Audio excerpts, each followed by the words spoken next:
Right now for an all-out discussion on Gilas Pilipinas is their head coach. Welcome to the new Sportsdesk, Coach Tab Baldwin, the one and only. Good morning, Coach. Thank you for taking our call this Monday morning. How are you? It's good to be here with you. It's been a long time. I know, it's been a long time indeed. I think last time we saw each other was before the pandemic, but congratulations to you and Gilas Pilipinas. After yesterday's win over Korea, Coach, you praised this young team, and rightfully so, for their performance in the FIBA Asia Cup qualifiers, saying, and I quote, it's a good start.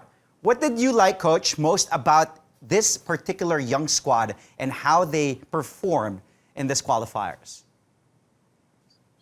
Well, Andre, what I liked most about them was their willingness to come to work when it was practice time for all of those weeks that we were in the Colombo bubble.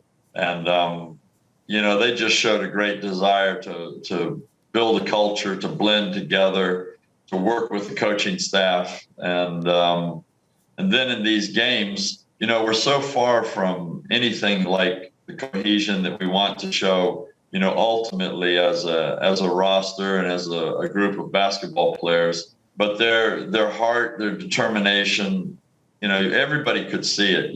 This is a very, very good, very tough Korean team. Oh, yeah. And we had to grind out those games. And honestly, we did that against the weight of expectation, even my own. I didn't expect us to get the results that we got. And people can draw whatever conclusions they want from that. Yeah. But I'm just being honest. I didn't think we would win both games against Korea. And I thought we would be very, very fortunate to win one of them. Willingness to come to work, show great desire, work with the coaching staff, but far from the cohesion that you want, but there's the heart and the determination. Those are the good things that you said just moments ago about this young team. But you also said, Coach, that this team needs to stay focused on improvement. Now let's go to the improvements. What kind of improvements do you want to see from your boys, Coach? I think, Andre, discipline probably, and not discipline in behavior, but discipline to the principles and the guidelines that we are establishing to play under. I think that we are still very much distracted by the fact that it's a game. We didn't get any preparation games, and that was a major concern for us. Yes. So, where does discipline show up in a practical sense? Of application of defensive principles, offensive cohesion, players understanding one another and understanding the system that we use. And these are the big areas that I think will take a long time to cement into our team. Of course, yeah. You said no exhibition games. You did before you just had your own scrimmages during practices. That was as far as you can get to an actual game. A lot of people probably didn't see the sweep of the third window coming, and you said yourself they exceeded your own expectations, Coach Tab. Now, what sort of message do you think that we beat Korea twice? Of course, we beat Indonesia. What do you think this message gives or sends to the basketball community about this young group? More than likely, it sends a false message. It might send a message that, we are somehow, a basketball team that is ready to face the next level. But I don't believe that we are. And I think that going to Serbia is going to be, a major challenge. I think we're going from, climbing the Swiss Alps all the way up to Mount Everest now. And I don't think that we are necessarily ready for that. But I certainly think that we're ready to take the lessons that we will get. And I think Dwight Ramos put that really well in the press conference, that yes, win or lose, we're right now more about learning and finding out from our opponents those areas of weakness that exist with us. And I'm sure that many will be pointed out to us in the next couple of weeks. And, we're going to go over there with a humble mentality, a humble spirit, but also a fighting spirit. We're not going to walk on the floor thinking that we're going to lose. We're going to walk on the floor knowing that we're going to compete, but realistic with what we're going to confront. Coach, a lot of stars emerging during these particular qualifiers, the 3 games to Korea against Korea and then against Indonesia. Well, of course, there's Dwight Ramos, SJ Belangel, RJ Barrientos, Carl Tamayo, actually the whole team, Ange Kwame. But one guy who's been on everyone's radar before, during, and even after the qualifiers has been Kai Sotto. And you said you were impressed by Kai's mentality and toughness. Of course, Kai is getting ready to make his pro debut in Australia for the Adelaide 36ers. How ready is Kai Sotto, in your opinion, for the NBL, Coach Tab? You know, Andre, I think that, Kai is sort of a microcosm of our team. He's a little bit underprepared for systems basketball because he's doing a lot of work on his individual skills and abilities and athleticism. Right. You can see the result of that, but he hasn't had, and nobody in the world has had a lot of games, over the past year. I mean, there are some leagues that are, playing under the COVID conditions and restrictions, but, he just hasn't had a lot of match fitness and match experience. And the Australian League is an extremely tough league, but I know the guys at Adelaide 36ers. They're very excited about working with Kai, and they're very guarded in their estimation of what they think Kai is going to be able to do in the early days there. And I think that's a wise way to think. I think we were as well. But Kai adapts very quickly. He's a very, very intelligent player. And he picks up systems very quickly. So I think he's going to go in there and, it's a little bit like, stepping into your master's program in the early days of your postgraduate education. I think that he's going to get a great education.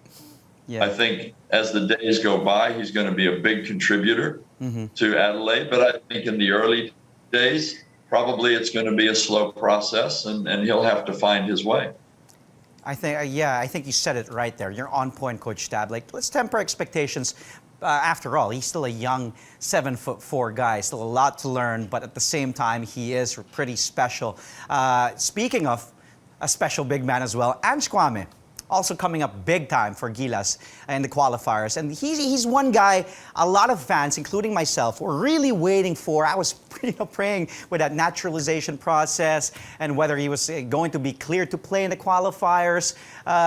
Of course, this kid so well in Ateneo. Did Ange live up to your expectations in this particular window, Coach? Andre, I don't really have many expectations, and most of the ones that I have are negative, to be honest. I mean, that's kind of how I approach coaching. I sort of expect the worst and try to anticipate what's necessary to help the players play better. So, Ange is very, very early in his professional life, and he's not even a professional by the strict definition yet. But I just think that, anybody that's expecting a naturalized player like an ex-NBA player or something like that, they're going to be, very disappointed. I think Ange's best days are going to be 2025 to 2030. And, we have a lot of work to do to get there. But in the meantime, we're going to see a young man who is developing, who is progressing, who is a tremendous physical force, rebounding the ball, playing defense. His offensive game is still immature, but it was great to see him hit some threes. He's worked extremely hard on his perimeter shooting, but he doesn't pass the ball well. He still is, a bit of a mystery off the dribble. And there are so many areas that he's going to improve in. But when you look at the potential of Ange and you look at the athlete, and most importantly, you look at the attitude that he has, which is impeccable. It's perfect. We know that we have a great player for the future, and how quickly that future will come depends on the work that we all do together. And we're excited about that work. So, people should just be patient and take what we get along the way. Well, Ange is also just 23 years of age, just really young here. And another young kid who's, he really rose to the occasion here, Dwight Ramos. He emerged as a leader here for the national men's basketball team. And, some might say, well, I think I'll agree, he's somehow become the face of Gilas Pilipinas as well. Talk about how much of an asset Dwight Ramos and his performance to this team, the composure, the talent we know, the talent is there, but how he performed, dictated the tempo for you, Coach. Talk about Dwight Ramos.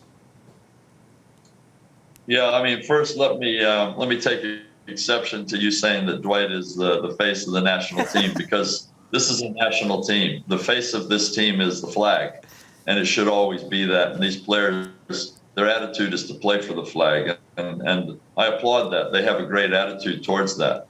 But Dwight as a performer has been, very good through not just this window, but the past window. He's a very talented basketball player. He's exciting to work with. I know that the fans love him because he has an amazing humility about him. Mm-hmm. He has a calm nature, but he's an exciting player. And I think that he's going to be a consistent performer because I think there's maturity in his game. But I think also when we step up in level of competition, he's going to see, and we're all going to see, that there are still holes in his game, mm-hmm. and he'll continue to work on those. Again, like all of these young men, he has a great attitude. He really looks at what he needs to do better and what he needs to do more rather than what he did yesterday. Mm-hmm. So, they're fun to work with in that sense. And like I said, today's the day off, but we'll all be ready to get back to work tomorrow and enjoy the process that we're working through. Have with us Gilas Pilipinas head coach Tab Baldwin. Coach, up next for you guys, the FIBA Olympic qualifying tournament happening in Serbia next week. So it's a busy schedule, no rest. Just a few days or a week. You already said that the same players you have in the bubble will be the same players, basically, who will go to Serbia. Does that include Carl Tamayo, considering the injury that he sustained against Indonesia, Coach? Yeah, we're taking Carl, and he's walking freely now. He still has a bit of pain. So I'd say he's still 4 or 5 days away from, live competition, but that puts him safely in the window before we actually play games. So again, it's just going to be how long is he off and how quickly can we get him back up to competition speed. Yeah, he's been really also an integral part of what you're trying to build and the system that you have. Carl Tamayo fits in like a T.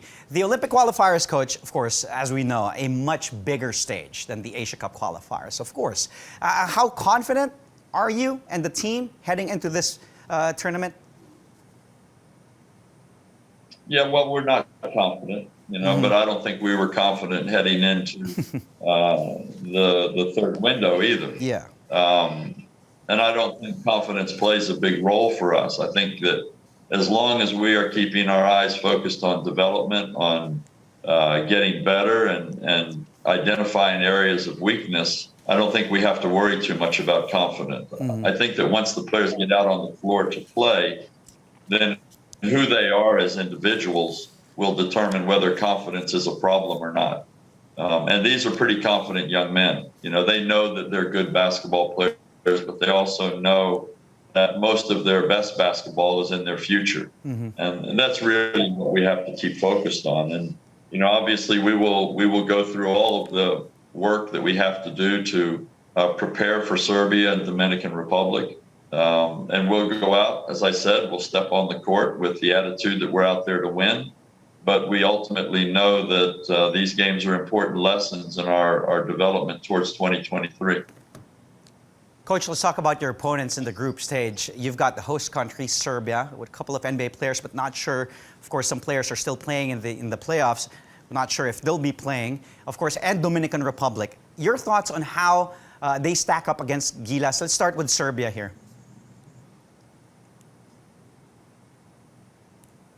Coach Tab? Look, I think by any standard of measurement that you use with this very, very young team, we really don't stack up with Serbia. But, I've been a part of a lot of games where underdogs played way above themselves and the favorites played below themselves, and anything can happen. But this Serbian team is a great basketball team. They have a great roster, not just a good one, not just a very good one. They have a great roster. They're blessed with tremendous talent. They're playing at home and they're playing for an Olympic spot. Yes. So, I think that formula adds up to we're going to be getting the best of a great team. And how we measure up against that is going to be very interesting. And I'm confident that we're going to go out there with the fight in our hearts. But I think that we're going to be sorely tested by the gap that exists between the Serbian national team and our bunch of young players. How about the Dominican Republic? Do you think we stand a better chance against the DR, Coach? Well, I think just on the standard of comparing them to Serbia, you would have to say yes. But Dominican has a rich basketball history. They have produced, great players like Karl Anthony Towns and Al Horford. I don't know whether they will be playing in this window yet. We haven't seen their roster. But this is a team that has great size. They have tremendous interior strength. They have an outstanding point guard, and their wings are excellent shooters. Yeah. So we really don't see any weaknesses. That across the board, they're going to be, if not bigger than us, at least the same size as us, and obviously much more professional experience. But I would tend to think that we're going to probably walk out on the court with a bit more confidence as long as we perform well against Serbia and give our best, then we should go into the Dominican game with a good attitude. What will the schedule be like now for Gilas in the few days you have left before the OQT, Coach? Are you guys staying? I asked you this before we went live, but for the benefit of our viewers, so you're staying in the bubble, how long? And I believe you have a tune-up game against China, and when do you fly out to Serbia? Yeah, we'll be staying here in Clark because we can play in the venue against China. We can practice in the venue here. So it's going to be, another practice period for us over the next few days, Tuesday, Wednesday, and Thursday. We'll play our game on Wednesday against China, fly out Thursday night. And once we get to Serbia, then we'll be under FIBA's schedule again. So our practices will be fairly limited, but we will have practices leading up to the first game against Serbia. Coach, before we continue this conversation, first, let's find out the answer to our quiz question of the day. Again, Coach Tab, I did ask this earlier. The question is, this year's FIBA Asia Cup will take place in Indonesia. What is the last Southeast Asian country to host the tournament? Any guesses, Coach Tab, for that last Southeast Asian country to host the FIBA Asia Cup? Yeah. I would guess the Philippines. The Philippines? Well, Tab Baldwin is never wrong. The Philippines. We hosted the tournament back in 2013 when it was still known back then as the FIBA Asia Championship. And we all know what happened there. We beat Korea. We had a game against Iran in the finals, but Iran was number 1, we were number 2, and then Korea was number 3. Okay, Coach, back to our conversation. The bigger picture here for Gilas is the upcoming FIBA World Cup qualifiers happening in 2023. World Cup, that is, FIBA World Cup. I did mention, I'm kind of confused with the Olympic qualifiers and then now the World Cup happening in 2023 right here in the country. Where are we in terms of that growth you're saying, the progress, and that roadmap right now? Are you where you want to be right now?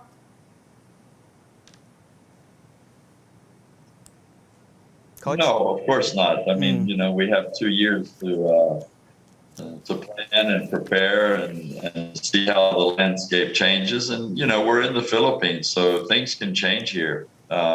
We have a good roster of young players. We have some developing talent there. We have a whole professional league that is laden with a lot of talent. And, by the time we get to 2023, there may be more significant involvement from the PBA and from our players in the PBA. And we shouldn't discount that. I know that many of those players in the PBA would love to have been able to play and would love to represent the country. But the schedules are always something we're going to have to contend with. They do make things difficult.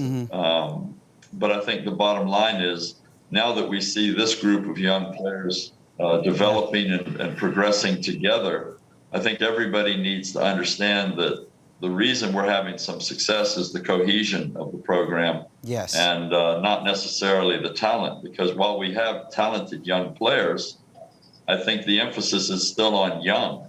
And they're going to grow in and mature into very, very good basketball players. And we want to be a part of that process. But it's very difficult to predict exactly how the basketball landscape here will play out over the next 2 years. But part of my job is to see that whatever happens, that we have a cohesive program where any of the players involved in it understand what it means to be a part of it, understand the culture, and understand the systems that we're using. And that's not an easy process. That doesn't happen overnight by showing up a couple of days before games. So, we'll have to see how this all plays out. Yeah, and I'd agree. With the cohesion, you keep on mentioning that word continuity, I think, as well, because it's a long process. So you're open. I just want to ask this because you mentioned you're kind of open. So are you open to having pro players eventually? Who knows? Maybe in the World Cup. Absolutely, and we always have been. We've been very, very clear about that. Yeah, okay. And the PBA has continued to support our program and continue to take steps necessary to help us when they can. I mean, right now we're using 9 PBA draftees in our program, and this is due to a cooperative effort between the SBP and the PBA. And we just have to continue to massage this relationship as we go forward. And there certainly may be opportunities for established PBA players and even overseas pros to be a part of the program. But I think that everybody understands now that time spent working with our coaching staff and time spent in developing chemistry is far more important than an overnight injection of talent, which is not something that will help our program. So how do we manage this process is really the job of all of the interested parties here in the Philippines, because we all love the country, we all love the national team, and we all want to see it do well. Coach, this will be my last question for you.